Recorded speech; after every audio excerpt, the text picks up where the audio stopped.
तो देखिए बच्चों, सवाल नंबर 1 को पढ़ेंगे हम। तो सवाल नंबर 1 में क्या दिया है, एक बेलन है और बेलन का हमें दिया है व्यास और दी है ऊंचाई।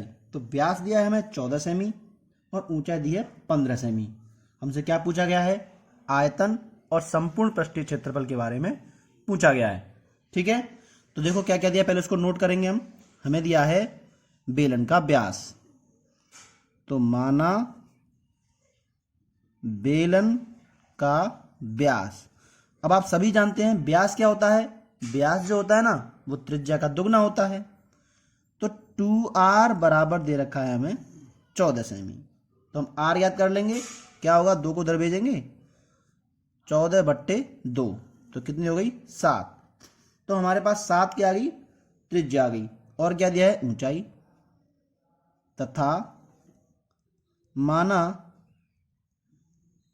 ऊंचाई h बराबर 15 सेमी। तो हमें ऊंचाई दी है और दिया है व्यास। तो व्यास से हमने त्रिज्या याद कर ली और हमने ऊंचाई याद कर ली। हमसे पूछा गया है आयतन और संपूर्ण पृष्ठीय क्षेत्रफल।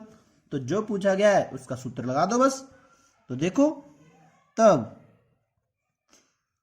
बेलन का आयतन क्या होता है, पाई r स्क्वायर h। सारी वैल्यू इसमें रख दो। तो देखो पाई का मान होता है 22/7 गुणा r का मान कितना निकाला हमने 7, तो वर्ग लगा है तो 2 बार 7, और h का मान कितना हो गया 15। ठीक है, तो देखो हल करेंगे, हमने काटा 7 से कट गया 7, इसको गुणा कर लो, 22×7 154 गुणा 15, 15 का पारा 1 में पढ़ लो, कितना आएगा, 15×4 60, हासिल लगी 6, 15×15 कितने होते हैं 225, या 15×4 75, 75 और 6 कितने हो गए, 75 हो गई 81 का 1, हासिल लगी 8, 15×1 15, 15 और 1 8, 15 और 8 23। तो इस तरह से 2310 हमारा क्या आ गया, ये हमारा आयतन आ गया। आयतन को किस में गिनते हैं, घन सेमी में। ठीक है ना, यहाँ लिखेंगे सेंटीमीटर क्यूब। और क्या दिया है, क्या पूछा उसने, हमसे पूछा संपूर्ण पृष्ठीय क्षेत्रफल। तो उसका सूत्र लगा देंगे, तथा संपूर्ण पृष्ठीय क्षेत्रफल ये क्या होता है, 2πr h + r। तो यहां पर सारी की सारी वैल्यू रख दो। तो हमने रखा 2 गुणा पाई का मान गुणा r का मान, h का मान 15 और फिर से r का मान 7। देखो 7 से 7 तो यहाँ कट गया। अब क्या करेंगे हम, 22 दूनी 44, इन दोनों को जोड़ो, 15 और 7 कितने होते हैं 22। ठीक है, अब इन दोनों का गुणा कर दो। तो 22 का गुणा 44 में करेंगे तो कितना आंसर आ जाएगा, तो देखो 22×4 88 की 8, हासिल लगी 8, 22×4 88, 88 और 8 96। तो इसका मतलब आया 968। लेकिन क्षेत्रफल है, क्षेत्रफल हमेशा वर्ग में गिना जाता है, तो आंसर आएगा वर्ग सेमी। तो इस तरीके से हमने बेलन का व्यास भी निकाल लिया, बेलन का आयतन भी निकाल लिया और संपूर्ण पृष्ठीय क्षेत्रफल निकाल लिया। ठीक है ना, ये तो पूछा गया था। इसी तरह से सवाल नंबर 2 कर लेंगे हम। तो देखो सवाल नंबर 2 में क्या दिया है, सवाल नंबर 2 में दिया है कि एक लंबवृत्तीय बेलन है जिसकी ऊंचाई दी है 7 और त्रिज्या दी है 3। ठीक है ना, अब 2 चीजें देने के बाद उसने हमसे सारी चीजें पूछ ली हैं। क्या क्या पूछा है, उसने हमसे पूछा है आयतन, क्षेत्रफल, कौन सा वाला, संपूर्ण पृष्ठीय वाला और वक्र पृष्ठीय वाला, दोनों ही पूछे हैं। तो इसका मतलब बेलन की जो 3 चीजें हमने बताई थी ना आपको पिछले वीडियो में, वही तीनों चीजें हमें ज्ञात करनी है। तो कोई बात नहीं है, देखो हमें क्या क्या दिया है, माना बेलन की ऊंचाई h बराबर हमने मान ली 7 सेमी और आधार की त्रिज्या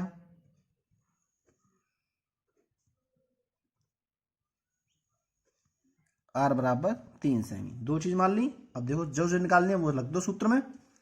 तब बेलन का वक्र पृष्ठ ये हमने निकाला। तो सूत्र लगा दो 2 पाई आर एच। ठीक है, तो हमने क्या किया, सारी चीज़ें इसमें रख देंगे। 2 गुणा 22/7 गुणा आर का मतलब 3 और एच का मतलब 7, गुणा कर दो, 7 7 कट गया। और हल करेंगे इसको, 3 दूनी 6, 6 का गुणा 22 में कर दो, तो 6 दूनी 12 और 6 दूनी 12 और 1 13, 132 वर्ग सेमी। ये क्या आ गया हमारा, वक्र पृष्ठ आ गया। और क्या पूछा है हमसे, देखो, और हमसे पूछा है आयतन और इसका संपूर्ण पृष्ठ, तो वो भी निकाल लेंगे। तथा संपूर्ण पृष्ठीय क्षेत्रफल वो क्या होता है, 2 पाई आर और एच प्लस आर। रख दो फॉर्मूले में, 2 गुणा 22/7 गुणा आर का मान कितना है 3, एच का मान कितना है 7, आर का मान फिर से 3। देखो हल किया तो हमारा कितना आया आंसर, 22 दूनी 44 गुणा 3 और ये कितने हो गए 10। अभी बट्टे में 7 चल रहा है ना ये, तो देखो इसको वेल कर लेंगे हम। 3 चौके 12, 3 चौके 12 और 1 13, 10 का 0 बट्टे 7, भाग लगा दो 7 का। तो 7 का भाग लगाएंगे हम, कितना आंसर आ जाएगा 7 का भाग लगाने पर, तो भाग लगा के देख लो, हमारे पास आएगा 188.57 वर्ग सेमी। ठीक है, ये हमारा आ गया संपूर्ण पृष्ठीय क्षेत्रफल। और हमसे क्या पूछा है आयतन, तो आयतन का सूत्र लगा दो। आयतन बराबर होता है पाई आर स्क्वायर एच। रख दो मान, 22/7, आर का मान 3 गुणा 3 और एच का मान 7। तो देखो इसको हल कर लेंगे, 7 7 कट गया, 22 गुणा 3 तिया 9, 9 का गुणा कर देंगे, 9 दूनी 18, 9 दूनी 18 और 1 19। आयतन आता है किसमें, घन सेमी में। ठीक है ना, तो इस तरीके से हमने आयतन ज्ञात कर लिया। कितना सरल है, हो गया ना। देखिए, तो देखो सवाल नंबर 3 में क्या दिया है, सवाल नंबर 3 में हमें दिया है बेलन के आधार की त्रिज्या, तुमने आर मान ली, ठीक है ना, ऊंचाई मान ली एच। तो सवाल में दिया गया है यदि बेलन के सिरे का क्षेत्रफल जो है ना वो 154 सेमी हो, तो इसके आधार की ऊंचाई 21 सेमी हो, तो क्या ज्ञात करना है हमें, बेलन का आयतन और वक्र पृष्ठीय क्षेत्रफल हमें ज्ञात करना है। तो देखो बहुत आसान है। क्यों आसान है, तो देखो जैसे हमने मान लिया कि ये एक बेलन है और बेलन का सिरा कैसा होता है, वृत्ताकार होता है। तो ये तो हमें दे दिया वृत्ताकार, क्योंकि वृत्ताकार जब दे दिया वृत्ताकार होता है, हम जानते भी हैं, तो इसका जब क्षेत्रफल होगा तो क्या होगा, वो वृत्त के क्षेत्रफल बराबर होगा। तो हमें दिया है कि पाई आर स्क्वायर बराबर 154, ये तो हमें दे दिया। जब ये दे दिया तो देखो क्या क्या पूछा है हमसे, पूछा है तो आयतन और वक्र पृष्ठीय क्षेत्रफल, तो इन दोनों के लिए हमें आर की जरूरत पड़ेगी, तो आर हम निकाल लेंगे। और एच हमें दे दिए उन्होंने 21।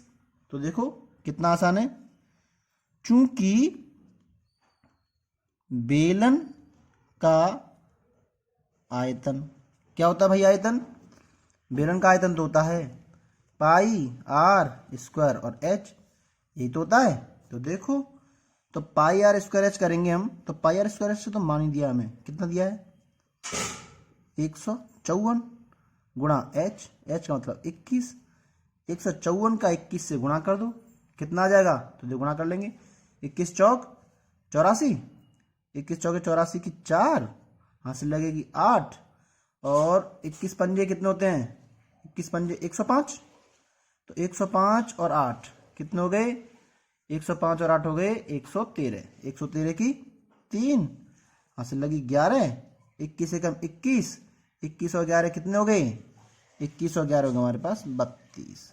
तो इसका मतलब 3234 सेंटीमीटर क्यूब, ये क्या आ गया हमारा आयतन। और हमसे पूछा क्या गया है, हमसे पूछा गया संपूर्ण पृष्ठीय क्षेत्रफल, तो उसका भी सूत्र लगा देंगे, नहीं वक्र पृष्ठीय क्षेत्रफल पूछा गया तो उसका सूत्र लगा देंगे। तब बेलन का वक्र पृष्ठ, तो जो पूछा है उसका सूत्र लगा देंगे 2 पाई आर एच। तो देखो बेटा इसमें हमें जरूरत पड़ रही है आर की, जो कि हमारे पास नहीं है। तो हम क्या करेंगे, अब आर निकाल लेंगे। ठीक है ना। तो आर निकालना बहुत आसान है। आर हम कैसे निकालेंगे, आर हम निकाल लेंगे इस सूत्र से। ठीक है, तो देखो हम यहाँ करके बताते हैं आपको। तो हमें दिया है पाई आर स्क्वायर, कितना दिया है 154। पाई का मान कितना होता है 22/7 और आर स्क्वायर बराबर 154। इसको इधर भेजो तो आर स्क्वायर बराबर क्या हो जाएगा 154 गुणा 7/22। तो हमने 22 से काटा 7 बार, तो आर स्क्वायर बराबर कितना हो गया 7 सत्ते 49। और 49 का वर्गमूल ले लो तो आर बराबर कितना हो गया 7 हो गया ना। तो यानी आर का मान हो गया हमारे पास 7। तो हमें आर का मान क्या रखेंगे 7 रख देंगे, अभी सवाल हल हो जाएगा। ठीक है, तो हमने आर का मान 7 रख दिया। 2 गुणा पाई का मान 22/7, आर का मान 7 और एच का मान 21, ये तो दिया ही है। अब देखो इसको हल किया तो 7 से 7 काट दिया, 22 दूनी 44 और 44 में गुणा करेंगे 21 का। तो 44 में 21 से गुणा कर दो तो देखो 21 चौके 84, 4 हाथ से लगी कितनी 8, 21 चौके 84, 84 और 8 92। तो इसका मतलब 924 सेंटीमीटर स्क्वायर। ये क्या आ गया, ये आ गया हमारा वक्र प्रश्न। ठीक है ना, सवाल हल हो गया।